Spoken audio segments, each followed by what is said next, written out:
Hello, aloha. Memo wakwaba eba Doc AG Talk Show so. Na mo hote saying Toyota ifwa komo sava genki desuka oma oi. And I know so bia hoye somebody as here. And then you made no me a very special guest. Me dene bremo. And ne yebeka everything about mental health. See yebeshe say ye myth, say ye factual things, and also how Africans, you embrace mental health so. Into no ye Jumedian ye baba to ye boys at church and yememu. Na ne Jumedian ye shani swono. Na afi ye emre be di nima ebe kwe. Ye be make sure see ye be enyarewa a efa adwene mu ho nsem so e de bebrem. Enti yenkɔ ne yenkɔgye nkrato if we aspire houses GH and afi AG6 foundation for ho. Na ye ba ya beto ye boase a kyerɛkyerɛ yen nsem mu.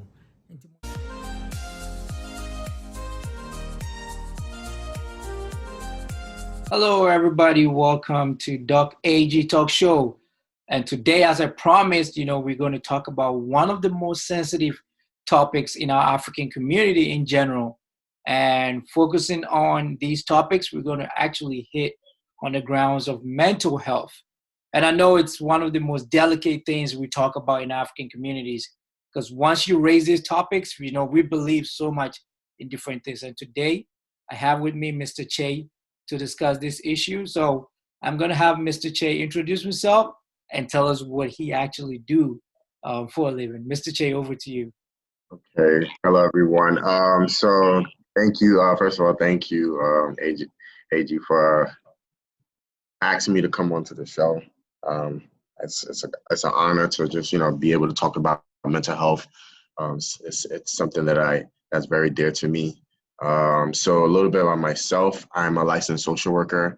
I work with youth and families, and basically with my youth and family, I help them, or there's usually children who have emotional behavioral issues. Mm-hmm. So I assist the families with creating treatment plan goals and implementing strategies and interventions to reach whatever goals that they want to obtain. So with that, it's usually kids with ADHD, oppositional defiance disorder, autism, what else? Yeah, sometimes depression, and usually they have behavioral issues at home or school.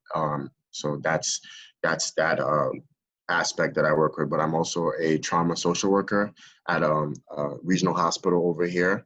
I work with people who have suffered from physical trauma injuries such as car accidents, whether they're actually in a vehicle or pedestrian struck, falls, violent injuries such as stabbings or gunshot wounds. And yeah, so any type of physical trauma where they're in the SICU or ICU for more than 2 days.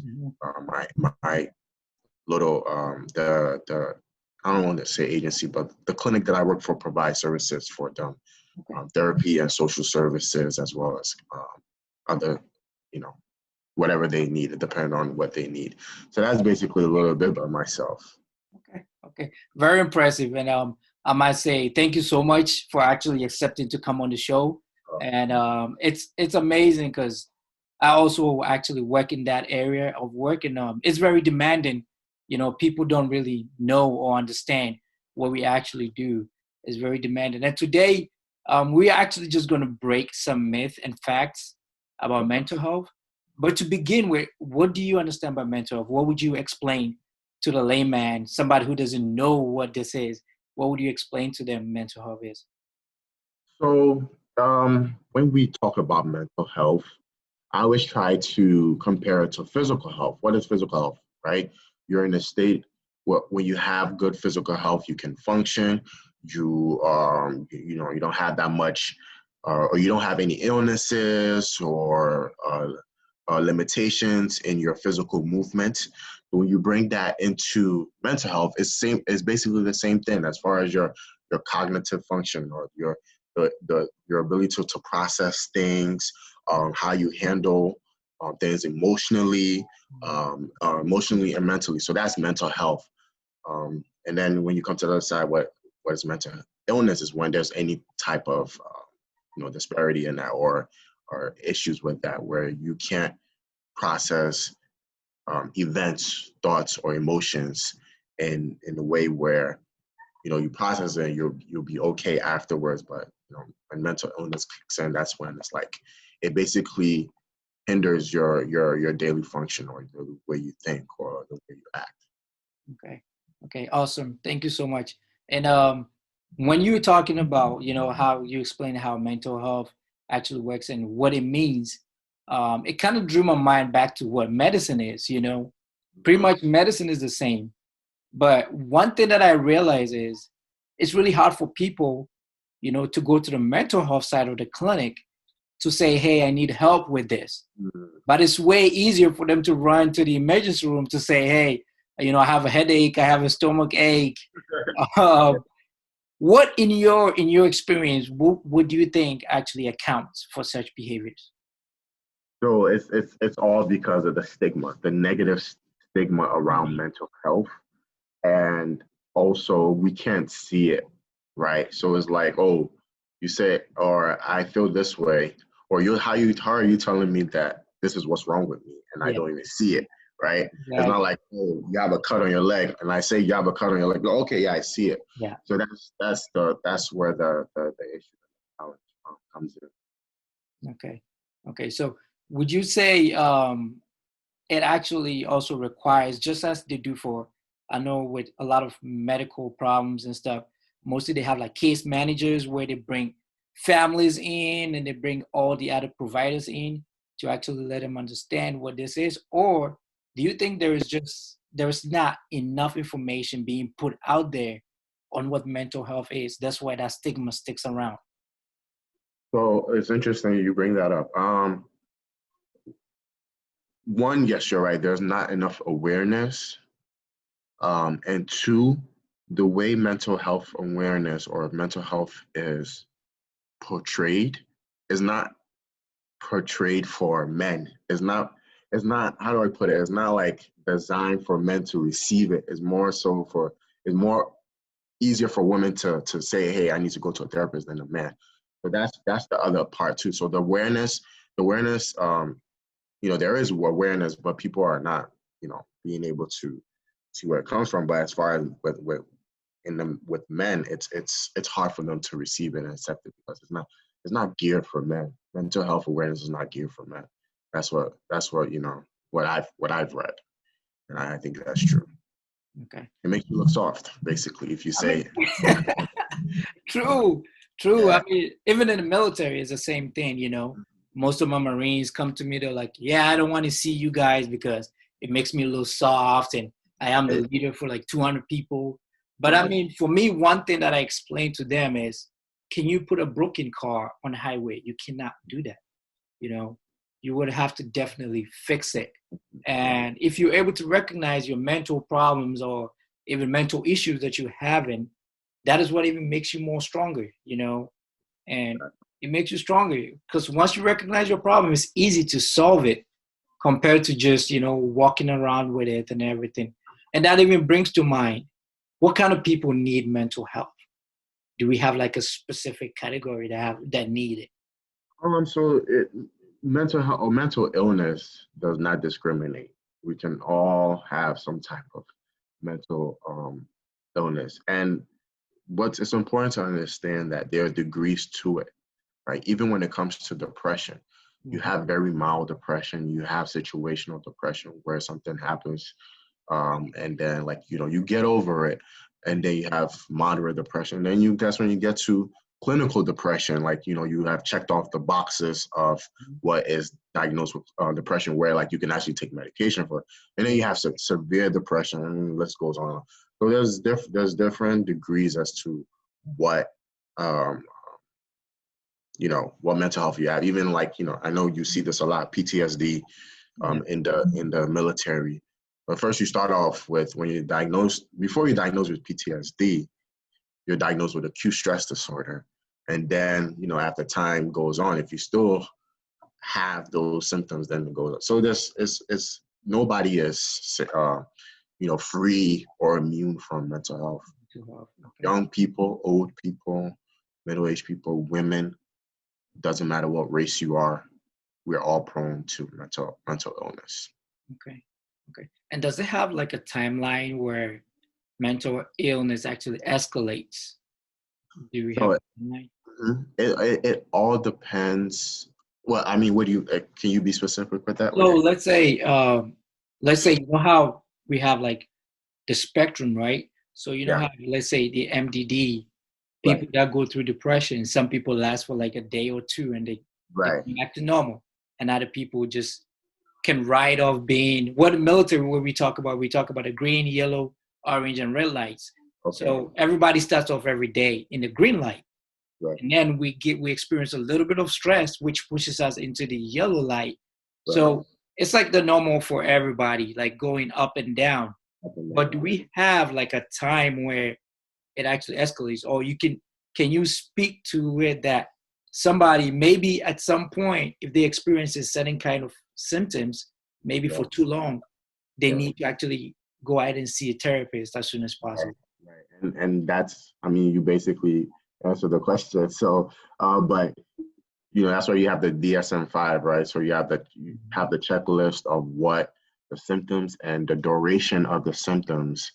Like I said before, there's different degrees. So if it lasts for, I don't know, 3, 5 days, you don't take that as serious. It's normal. Life is about ups and downs. We're not robots where we're always on a high. So you're gonna have ups and downs. But yes, when it becomes, again, depending on the symptom or the, how do I put it, the diagnosis that you're leaning towards. If you've been having or feeling that way for 3 months, depending on some certain diagnosis, or 6 months, then that's when it starts getting serious, and then that's when you should definitely seek um, help as far as therapy and then medication if needed. Of course, of course. And I know in most communities we have cross-cultural psychology, Okay. and in some communities they actually tell us, oh, certain things are normal for that community. Right. But I know mental health is not a community thing. Most times it actually depends on the person that is experiencing whatever that they're going through, and whenever they speak to it as, oh no, you don't have to go, whatever, no matter how long your symptoms have been, they think it's Right. part of the community and makes them stronger. And even our Ghanaian community, same things that we experience, Yeah. people feel down and things are not going right. They're like, oh yeah, it's normal for them to actually write it out, Right. Yeah. like, but And yeah, with that, I mean, there are certain groups of people, or for sure, that are more resilient than others, but doesn't mean that you still shouldn't seek help, right? It's just a supplement thing where you are talking to someone who is educated or trained into helping you understand how you feel. I think one misconception that people feel that about therapy is that the therapist is going to tell you what to do. The therapist is going to show you, or like, basically do this, do that, do this, do that. But that's not what therapy is about. It's just basically, the analogy that I use is that you're talking to a wall, and then like what you're saying is bouncing off of it, and you're being able to process it, right? We're a wall, and we help you process how you're feeling.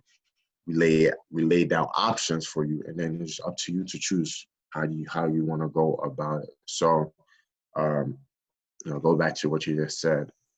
There are people that are resilient, but sometimes that resiliency is dangerous, because then it becomes a generational thing, and then you have people walking around with, you know, especially with something we call adverse childhood experience, yeah.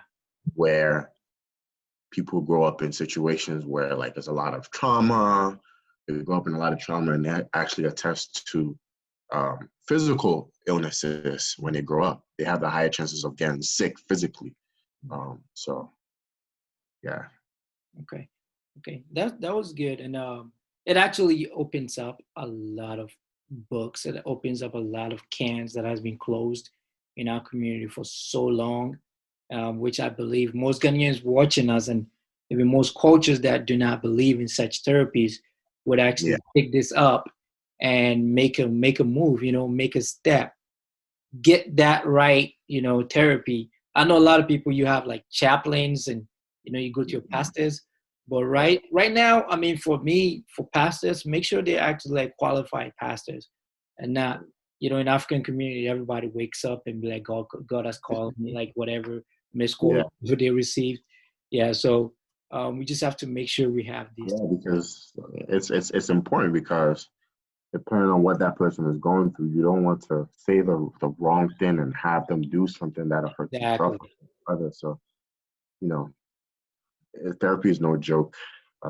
It's a very delicate thing. You have to be always mindful of what you're saying, what the person is saying, even though what they're saying, like, they might be saying something else, but they're meaning another thing. You have to play all of those things out in that 45 minutes or hour session that you Yeah. have with them so that they don't go and, I don't know, kill someone or just like that. And then that's on you. So, It's true. yeah, it's not something anybody can do, say, oh, I mean, It's, you count for no. it's true. You have to be trained. Yeah. So I would want to thank you so much for making such time. And I know a lot of people want more, but we're going to actually go back and revisit everything and actually talk about specific, mental illnesses in the upcoming sessions. So I want to thank Mr. Che so much for enlightening us on this topic of mental health. If you want more, you know what to do. So hit the subscribe button, and then we're gonna come your way with a lot of more information that you guys would be so happy with. So we want to say thank you to Mr. Che again for coming on the show. Thank you for having me.